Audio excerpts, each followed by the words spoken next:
श्रीकृष्णाय परब्रह्मणे नमः। श्रीमद्भगवद्गीता ध्यानश्लोकाः।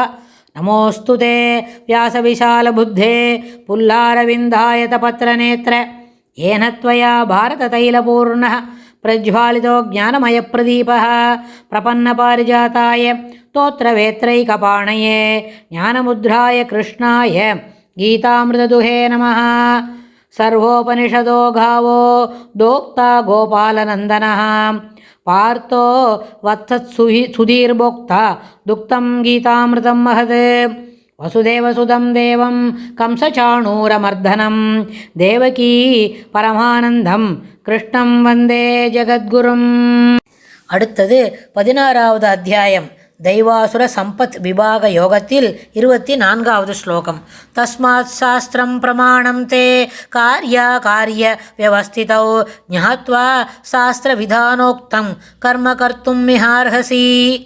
தஸ்மாத் சாஸ்திரம் பிரமாணம் தே காரிய வியவஸ்திதௌ ஞாத்வா சாஸ்திர விதானோக்தம் கர்ம கர்த்தும் மிஹார்ஹசி. இந்த ஸ்லோகத்தில் பெருமாள் என்ன சொல்கிறார்னு கேட்டால், தஸ்மாத் ஆகையினால், சென்ற ஸ்லோகத்தில் சொன்னார் இல்லையா, ஆசை வயப்பட்டு தொழில் புரிகின்றானோ அவன் சித்திம் ந வாப்னோதி ந சுகம் ந பராங்கத்திம் அப்படின்னு சொன்னார் இல்லையா. ஆகையினால் தஸ்மாத் காரிய வியவஸ்திதோ, இது செய்யத்தக்கது இது செய்யத்தகாதது என்று நிச்சயிப்பதில் நமக்கு யார் துணையாக இருப்பார்? சாஸ்திரம் பிரமாணம் தே. அதனால் சாஸ்திரமே பிரமாணமாக இருக்கும். சாஸ்திரத்தில் கூறப்பட்ட விதிமுறைகளை அவசியம் அனுசரிக்க வேண்டும். அவ்வாறு அனுசரிப்பதே ஏற்புடையதாகும். அதுவே பகவத் பிரீத்தியர்த்தம் என்று நம்ம தெரிஞ்சுக்க முடியும். அப்புறம் இங்கு சாஸ்திர விதானோக்தம், சாஸ்திரம் விதமாக விவரித்து சொல்லக்கூடிய உக்தமாக என்ன உக்தம் என்ன சொன்னால் எது செய்யக்கூடியது எது செய்யக்கூடாததுன்னு இருக்குல்ல. உக்தம்னு சொன்னால் நம்மளுக்கு எப்படி புரிஞ்சுக்கணுமோ அதுபோல் இந்த லூசிட் அண்டு ஃப்ளூயிடு அது மாதிரிலாம் சொல்கிறோம் இல்லையா. அதுபோல் லூசிடிட்டி ஆஃப் அண்டர்ஸ்டாண்டிங்னு சொன்னால் யாருக்கு வேதம் படித்து பொருள் சொல்ல தெரியுமோ அவங்கள்ட்ட கூட கொண்டு போய் நம்ம என்ன கட்டலாம். அவள்கிட்ட சுவாமி எனக்கு இது கொஞ்சம் அனுகிரகம் பண்ணுங்கோ, இந்த 2-3 வரிக்கு பொருள் சொல்லித்தாங்கோ அப்படின்னு நம்ம சில சமயத்தில் கேட்குறோம் இல்லையா. அதுபோல் விதானோக்தம் உக்தமாக புரிந்து கொள்வதில் உதவி செய்து சாஸ்திரத்தில் கூறிய நெறியை உணர்ந்து ஞாத்வா அப்படின்னு சொன்னால் நெறியை உணர்ந்து கர்மகர்த்தும் தொழில் புரிவதற்கு அருகசி தயாராகின்றார், அருகசி உரியவனாகின்றாய் அப்படின்னு பெருமாள் அர்ஜுனனுக்கு சொல்கிறார். அதாவது முதல்ல தன்னிச்சப்படி எதையோ கூட ஆரம்பிக்கலாம். ஆனால் தன்னிச்சைப்படி செய்யும்போது என்னால் இது செய்ய முடியும் அது செய்ய முடியும்னு கூட நம்ம என்ன பண்ணிக்கலாம், கர்வப்பட்டு சொல்லிக்கலாம். ஆனால் முதலில் தன்னிச்சைப்படி தொழில் புரிபவன் பின் சாஸ்திரம் பகவானுடைய ஆக்ஞை என்று உணர்ந்து நம்பி அது அதற்கு ஏற்றால் போல் கர்மம் செய்கிறான்.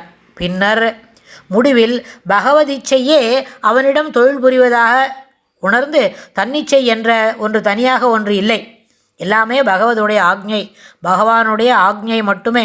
பகவானுடைய இச்சைக்காகவே பகவானை பிரீத்தி செய்வதற்காகவே நாம் இந்த வேலைகளை செய்கிறோம். இது நமக்கு உறுதுணையாக இருக்கும். நம்ம இச்சைப்படி ஏதோ வேலை செய்தால் கூட அது எப்படி இருக்குது, முடிவில் பகவானுடைய இச்சையே அவனிடம் தொழில் புரிகிறது. பெருமாளோட இஷ்டம்தான் நம்மளை இப்படியெல்லாம் சொல்ல வைக்கிறது. பெருமாளுடைய இச்சை தான் நம்மளுக்கு இப்படியெல்லாம் ஒரு வேலை செய்யறதுக்கு புத்தி வருது அப்படின்னு நினச்சிண்டு, அதாவது சத்கர்மங்கள் செய்யும்போது மட்டும் புரிவதாகி தன்னிச்சை என தனியாக ஒன்று இல்லாமல் முக்தனாகிறான். ஆகையினால் சாஸ்திரம் என்ன பண்ணுறது, சென்ற ஸ்லோகத்தை சொன்ன மாதிரி தான், ஊனக்கண்ணை கொண்டு காணாமல் ஞானக்கண்ணை கொண்டு காண வேண்டும். அப்பொழுதுதான் அதில் சொல்லியிருக்கக்கூடிய சிறப்பான விஷயங்கள் மனதில் என்ன பண்ணோம், நம்மளுக்கு ஸ்புரிக்கும். அது புரிஞ்சின பிறகு தான் நம்மளால் அதுபோல் செய்யணும்னு தோணும். அதனால் இந்த அத்தியாயத்தில் பெருமாள் இந்த ஸ்லோகத்தை சொல்லி இந்த இதை தன்னை கட்டுறார். இதுக்கு இதுக்கு இன்னும் இத்தனை 24 ஸ்லோகம் பார்த்தோம் இல்லையா. இது 24 ஸ்லோகத்துக்கு ஒரு சம்மேஷன், ஒரு கன்க்ளூஷன் பார்க்கலாம் அடுத்த பதிவில். ஸ்ரீகிருஷ்ணாய துப்யம் நமஹ.